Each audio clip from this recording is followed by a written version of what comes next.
Hello hi everyone, welcome back to my channel అండి. ఎలా ఉన్నారు మీరంతా? నేనైతే చాలా బాగున్నానండి. టుడే వీడియో వచ్చేసి మనము డ్రెస్ స్టిచ్ చేసిన తర్వాత సైడ్లో కట్స్ వస్తాయి కదా, అది ఏ విధంగా స్టిచ్చింగ్ చేయాలి అనేది ఈ వీడియోలో అయితే వివరించి మరీ చెప్తానండి. నీట్గా చెప్తాను, స్టెప్ బై స్టెప్ అయితే చెప్తానన్నమాట. వీడియోని స్కిప్ చేయకుండా చూస్తేనే మీకు పూర్తిగా అర్థమవుతుంది. ఓకేనా? వీడియో అనేది స్కిప్ చేయకుండా చూడండి. ఓకేనా? ఇక్కడి నుంచి మనము కట్స్ ఎక్కడి నుంచి స్టిచ్ చేయాలి అనేది కూడా చెప్తానండి. ఇక్కడ స్ట్రైట్గా మనం అనేది లైన్స్ అయితే వేసాం కదా, ఆ లైన్స్ని మూడింటిని కలుపుకుంటూ మనము ఒక్క చోటికి పెట్టుకోవాలన్నమాట. ఓకేనా? ఒకటి సైడ్స్కి అలా లేకుండా ఇలా నీట్గా ఒకే దగ్గర పెట్టుకొని ఇలా మనము కట్ అనేది ఇచ్చుకోవాలన్నమాట 1 ఇంచ్ పైకి. ఎందుకంటే ఆ కట్ ఇస్తే కనుక మనము ఇక్కడ రౌండ్ తిరిగే చోట మనకు కరెక్ట్గా తిరుగుతుంది అనమాట. ఓకే, అది ఏ విధంగా తిరుగుతుంది అనేది ఈ వీడియోలో అయితే చూపిస్తాను చూడండి. ఇక్కడ మనము లైనింగ్ ఉంది కదా, ఆ లైనింగ్ దగ్గర నుంచి మనం ఫోల్డింగ్ అనేది చేసేసుకోవాలి. ఫ్రంట్ దగ్గర నుంచి చేసుకున్నాం అనుకోండి, ఇక్కడ ముడతలు అనేది వచ్చేస్తాయి అన్నమాట.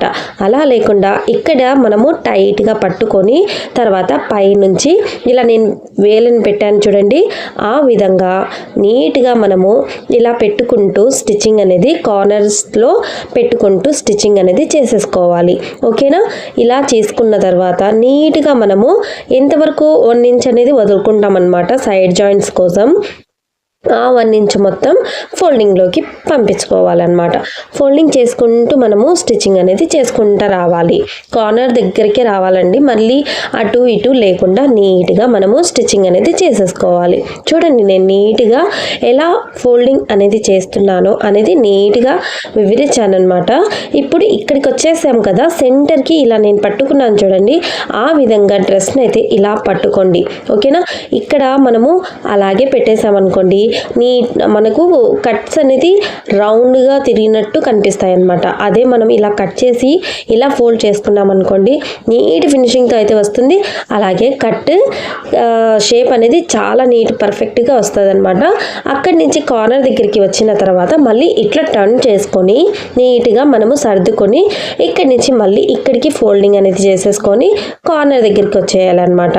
తర్వాత మళ్ళీ ఈ కార్నర్ దగ్గర నుంచి తిప్పుకుంటూ నీట్గా మనము 1 ఇంచ్ చెప్పాను కదండి, ఆ 1 ఇంచ్ లోపలికి ఫోల్డింగ్ చేసుకుంటూ మనం స్టిచ్చింగ్ అనేది చేసేసుకుంటూ రావాలన్నమాట.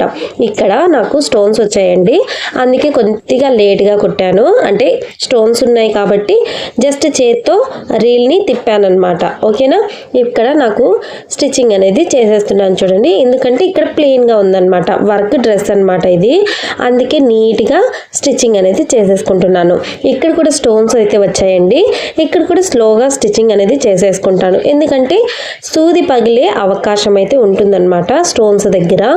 ఇంత పగలవు అనుకునేటప్పటికి మనము స్పీడ్గా తిప్పినామనుకోండి చక్రాన్ని, అక్కడ మనకు స్టిచ్చింగ్ చేసేటప్పుడు సూది అనేది ఫాస్ట్గా స్టోన్ మీద పడుతుంది కాబట్టి సూది ఇరిగిపోయే ఛాన్సెస్ ఉంటుంది.